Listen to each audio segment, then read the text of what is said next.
Chapter 3 Vineyard Sessions. By the time the vineyard came into their lives, both of them were already in motion.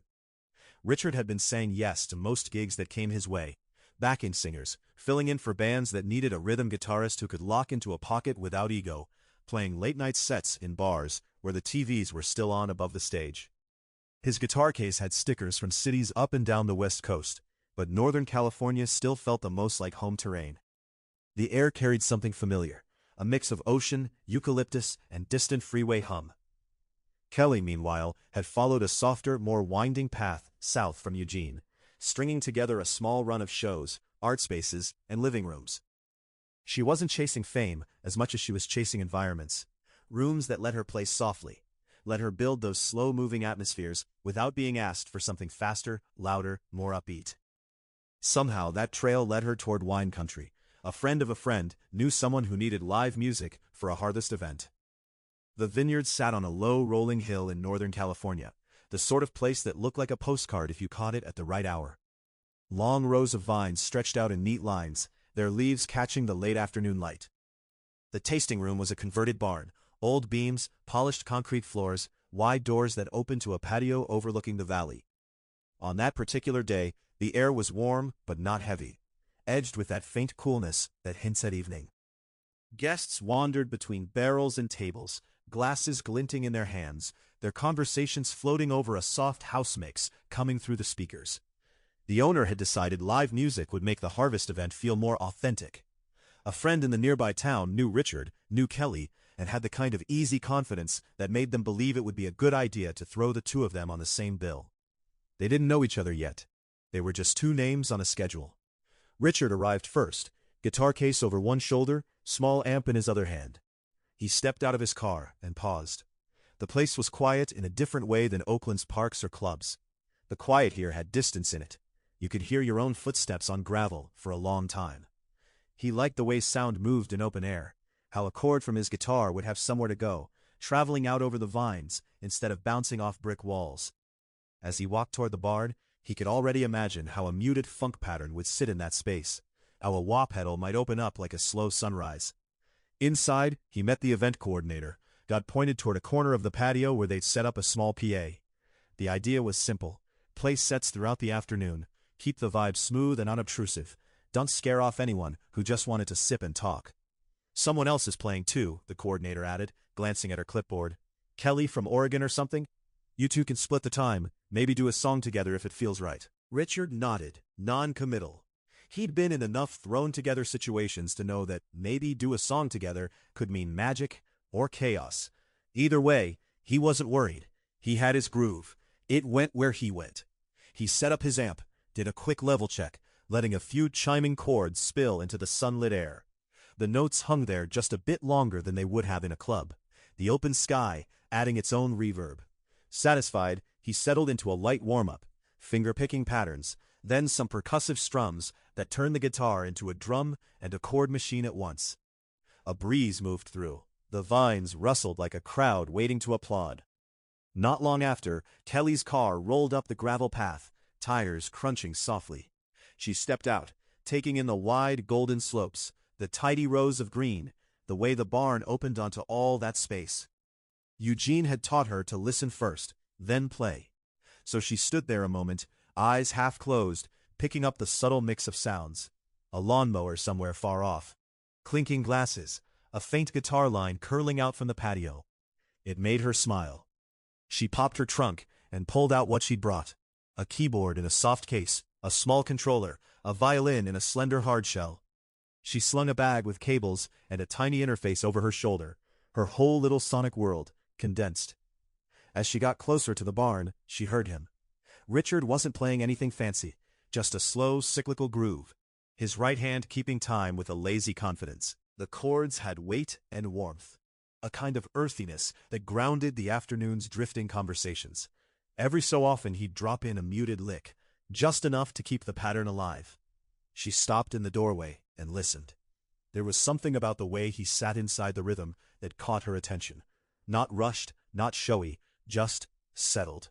Like he'd brought a familiar heartbeat with him and laid it down on that patio floor for everyone to walk on. He glanced up and caught her watching. "You must be Kelly," he said, letting the last chord ring out. "And you must be Richard." She shifted the keyboard case slightly, extending her free hand. Its handshake was firm, easy. "You play keys?" "Keys, strings, a little bit of everything," she answered. "You're sounding good. The vines approve." He laughed, glancing out at the rows of green. "Long as they're in time, we're good." There was no lightning bolt, no cinematic swell of recognition. Just a mutual curiosity, and the quiet awareness that the other had brought a whole world with them. They staked out their corners on the patio. Richard did the first set, a mix of instrumentals and a few soulful covers, slipping some of his own grooves in between. His playing fit the place in a way that made the afternoon feel like it had always had a soundtrack, even if no one had turned it on before.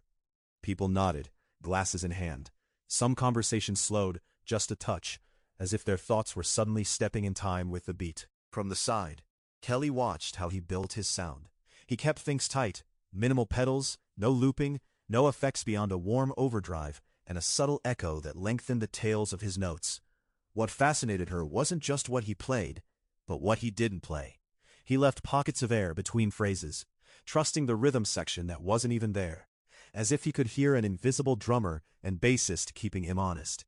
When it was her turn, she slid behind the keyboard, setting up a small stand near the barn door so she could see both the guests and the hills beyond.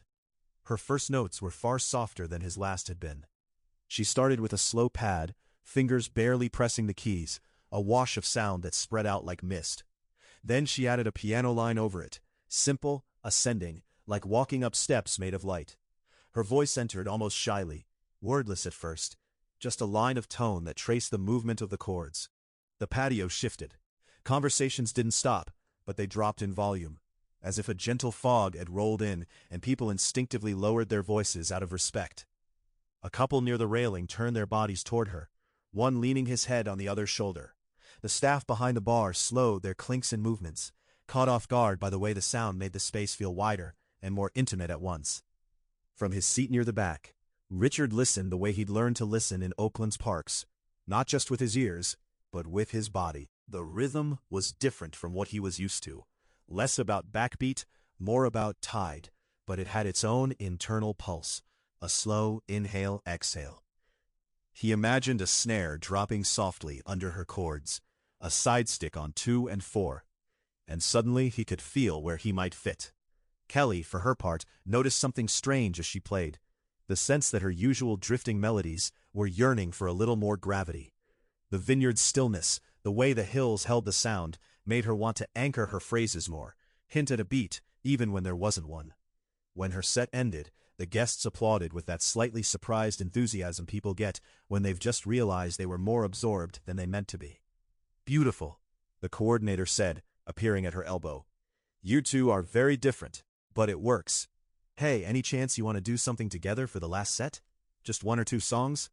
They exchanged a look over the woman's shoulder. "Up to you," Richard said. "I can follow." Kelly smiled. "And I can float." They found a corner of the barn where the noise from the patio dulled into a murmur. Dust motes hung in the slanting light from a high window. An empty barrel made an acceptable seat. They didn't have much time, but maybe they didn't need it. "So what do you usually do?" he asked, leaning his guitar against his leg. She told him about Under the Night Sky, about slow pieces that moved more like weather than like verses and choruses. He talked about grooves built from the ground up, about turning small rhythmic ideas into entire structures. "Maybe we meet in the middle," he suggested. "You bring the sky, I'll bring the ground." She liked that way of putting it. They settled on a key, A minor, one of those tones that could go either way, melancholy or hopeful, depending on the chord that followed. Kelly set her keyboard to a mellow electric piano sound, with a pad underneath that swelled when she held down the sustain pedal. "Give me something," she said. "Just what you hear." Richard closed his eyes and let his fingers find a pattern. He started with a simple syncopated groove, thumb hitting the low A on the downbeat, fingers brushing a clipped chord on the offbeat. The rhythm had that Oakland DNA, a little behind the beat, shoulders relaxed, the kind of pulse you could walk to for miles without getting tired. Kelly listened once, twice, and then laid a chord over it, A minor but with added notes that made it shimmer. She didn't play on every beat. She let his groove do the walking, while her harmony stretched over the top, like a sky slowly changing colors. It was instantly clear how different they were. His right hand was a metronome that could dance, keeping time with quiet authority. Hers floated, rarely landing in the same place twice, tracing melodies that curled around his accents instead of landing squarely on them. But instead of clashing, they locked.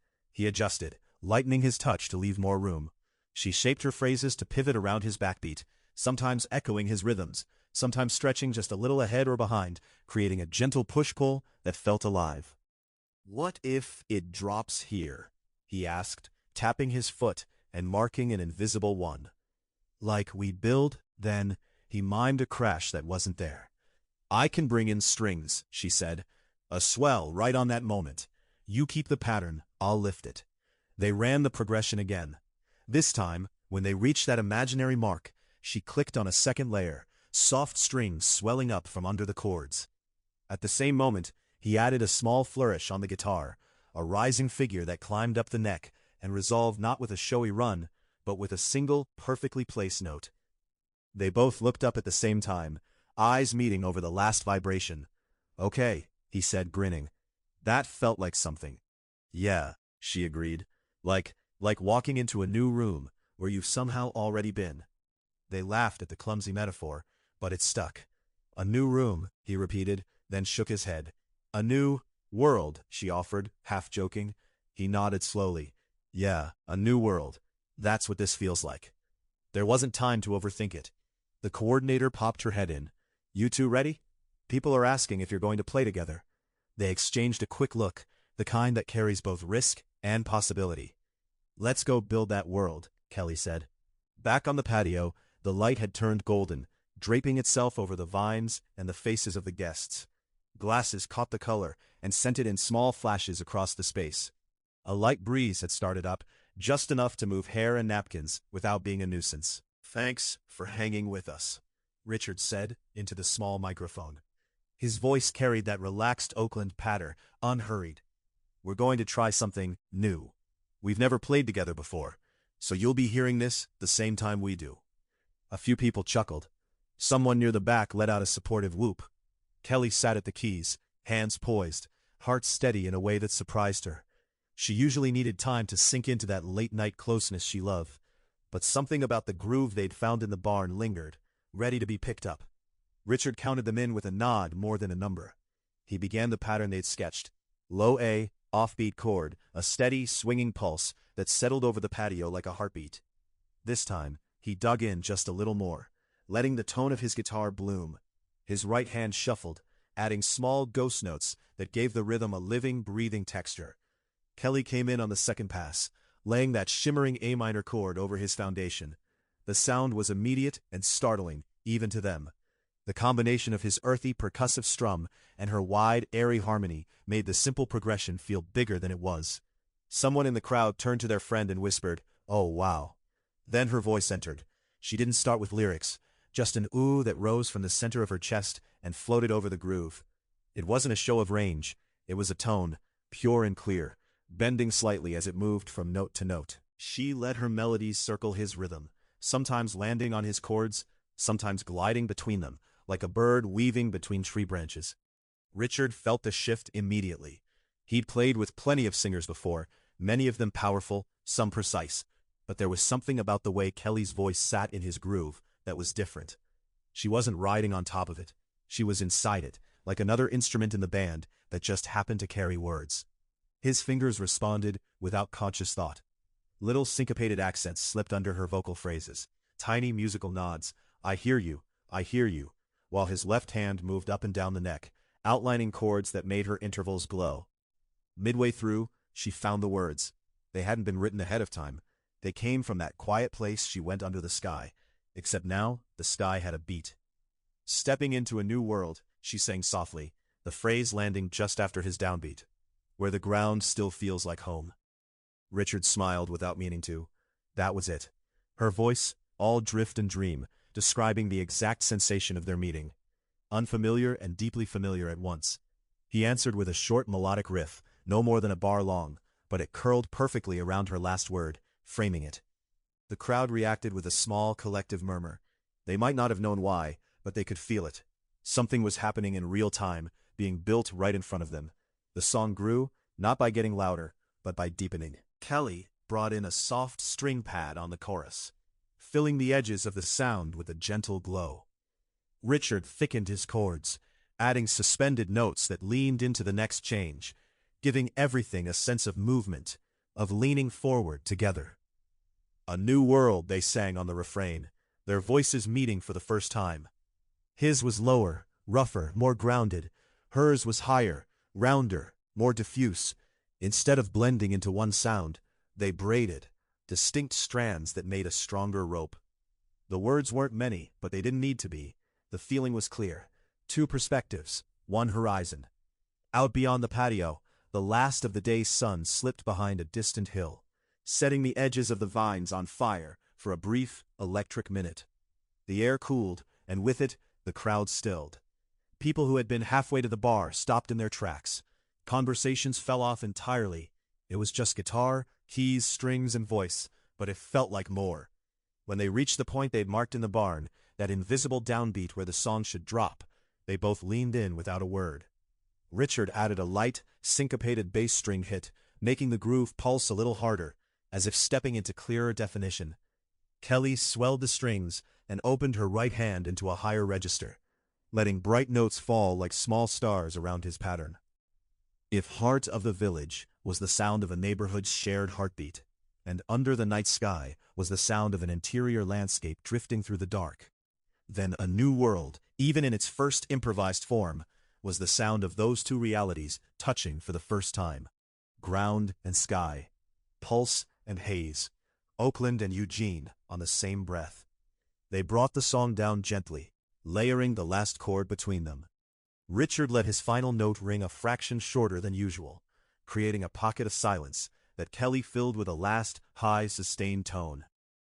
Then it was done. For a moment, no one moved. Then the applause came, warm, surprise, louder than either of them had heard all day. Not the polite appreciation of background music, but the full-bodied response of people who had been drawn in without realizing it. They looked at each other over the keyboards and cables, a little dazed. "That was," Richard started. "Something," Kelly finished. They laughed, the shared sentence saying more than either word alone. Later, after the gear was packed, and the last of the guests had drifted down the gravel drive, they sat on the low stone wall near the vines, the sky now a deepening blue overhead. The air smelled like crushed grapes and cooling earth. "You know that song?" Richard said, fingers drumming absent-mindedly on his guitar case. "We should actually write it, not just let it float away." "Yeah," Kelly agreed. "I don't want to lose that world we stepped into." He nodded toward the darkening rows of vines. "Feels like maybe this is where it started. The Vineyard Sessions." She repeated the phrase, tasting it. Vineyard Sessions. I like that.